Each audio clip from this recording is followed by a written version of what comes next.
जय श्रीमन्नारायण। उत्तर अमेरिकायाम् अर्कन्सा नगरे बेण्टन्विल् क्षेत्रे स्थित श्रीरामानुजदास श्रीमन् वेणुगोपालमहोदयः भगवद्गीतायाः भाष्यं दत्तवान्। इदानीं तस्य भाष्यं संस्कृतभाषायां शृण्वन्तु। त्रयोदशोऽध्यायः क्षेत्रक्षेत्रज्ञविभागयोगः। 27तमः श्लोकः।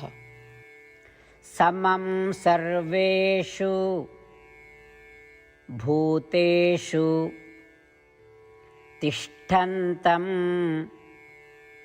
परमेश्वरं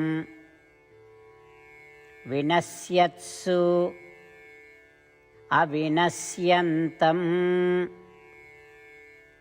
यः पश्यति स पश्यति। ओम। गीताचार्यः श्रीकृष्ण परमात्मा अर्जुन समेतम् अस्मान् सर्वान् क्षेत्रक्षेत्रज्ञविभागयोगं शिक्षयति। परमात्मा वदति, अर्जुन, आत्मा सर्वेषु शरीरेषु वर्तते।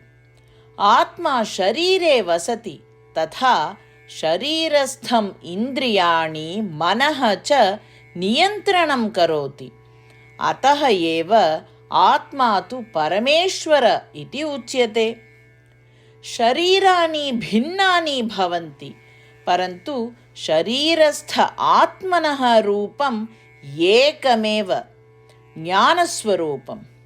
अपि च शरीराणि नश्यन्ति, परन्तु आत्मा अविनाशी भवति।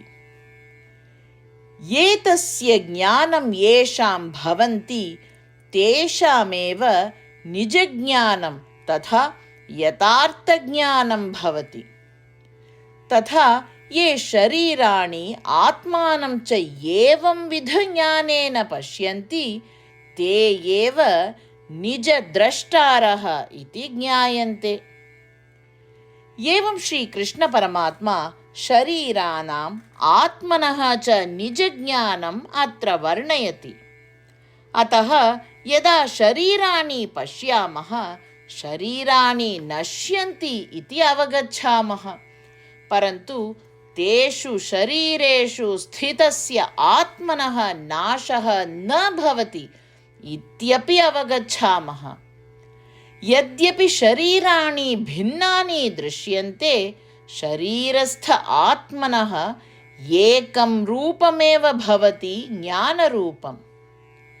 श्रीकृष्ण परमात्मनः उपदेशान् ध्यायन्तः श्रीमन्नारायणप्राप्तिः एव लक्ष्यम् इति मत्वा तदर्थं शरीरस्य सदुपयोगं कर्तुं प्रयत्नं कुर्मः।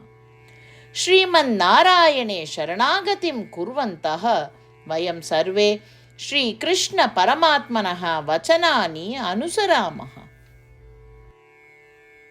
समं सर्वेषु भूतेषु तिष्ठन्तं परमेश्वरं विनश्यत्स विनश्यन्तं यः पश्यति स पश्यति। श्रीमद्भगवद्गीतायाः सारांशः, अष्टप्रतिज्ञाः च। श्रीकृष्णपरमात्मना भगवद्गीतायाः 18 अध्याये 65 श्लोकात् 70 श्लोकेषु 8 विषयाः गीतायाः सारांशरूपेण उक्ताः सन्ति। श्रीकृष्णः वदति, एतेषाम् 8 विषयाणाम् अनुसारिणः एव मम प्रियाः, अहं तान् सर्वथा रक्षिष्यामि इति। श्रीकृष्णपरमात्मनः सम्पूर्णां भगवद्गीतां श्रुत्वा अर्जुनः वदति यत् करिष्ये वचनं तव इत्युक्ते, हे कृष्ण, भवान् यथा वदति तथैव करिष्यामि। अत एव श्रीकृष्णः सर्वविधसाफल्येन जयेन च अर्जुनम् अनुगृहीतवान् अस्ति। वयमपि एतान् 8 विषयान् अनुसरेम इति प्रतिज्ञां कुर्मः। अस्य वचनस्य अपेक्षया अन्य पूजा, तपः, यज्ञः किमपि नास्ति एव। एताः अष्टप्रतिज्ञाः स्वमनसि हृदये च धारयन्तु। एतया प्रतिज्ञया श्रीकृष्णस्य प्रीतं मुखं वयं पश्येम। इदानीम् अस्माकम् अष्टप्रतिज्ञाः। भो श्रीमन्नारायण, यथा सूचितं भवता अहं सदा भवन्तं ध्यायामि। भो श्रीमन्नारायण, यथा उपदिष्टं भवता अहं सदा भक्तो भवामि। भो श्रीमन्नारायण, भवान् यावत् तृप्तिः भवेत् तावत् भवन्तं सेविष्ये। भो श्रीमन्नारायण, मम महती विश्वासः यत् अहं भवतः भक्तोऽस्मि। बद्धाञ्जलि भूत्वा भवन्तं सदा वन्दे। भो श्रीमन्नारायण, अहं भवतः वचनानि स्मरामि। मामेकं शरणं व्रज। भो श्रीमन्नारायण, भवतः चरणे एव आगतोऽस्मि। भो श्रीमन्नारायण, पुनः स्मरामि भवतः वचनं, मा शुच। अहं कदापि न दुःखो भवामि। भो श्रीमन्नारायण, श्रीमद्भगवद्गीताम् अस्मभ्यं दत्त्वा अस्मान् सर्वान् अनुगृहीतवान् अस्ति। प्रतिदिनं भगवद्गीतायाः एकं श्लोकं वा शृणोमि उत वदामि इति प्रतिज्ञां करिष्ये। भो श्रीमन्नारायण, सर्वेभ्यः मानवेभ्यः भगवद्गीता भवता अनुगृहीता अस्ति।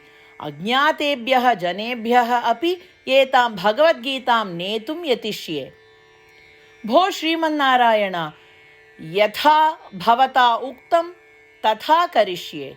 यथा भवतः इच्छा तथैव आचरणं करिष्ये। भवतः एव सेवां करिष्ये।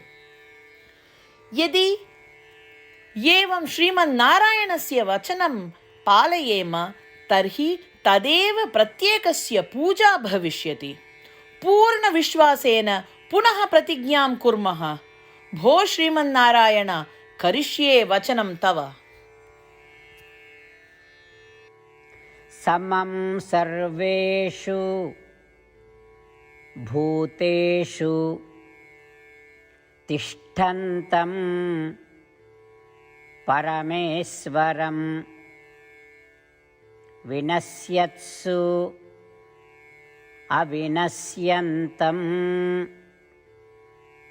यः पश्यति स पश्यति। ॐ समं सर्वेषु भूतेषु तिष्ठन्तं परमेश्वरं विनश्यत्स विनश्यन्तं यः पश्यति स पश्यति।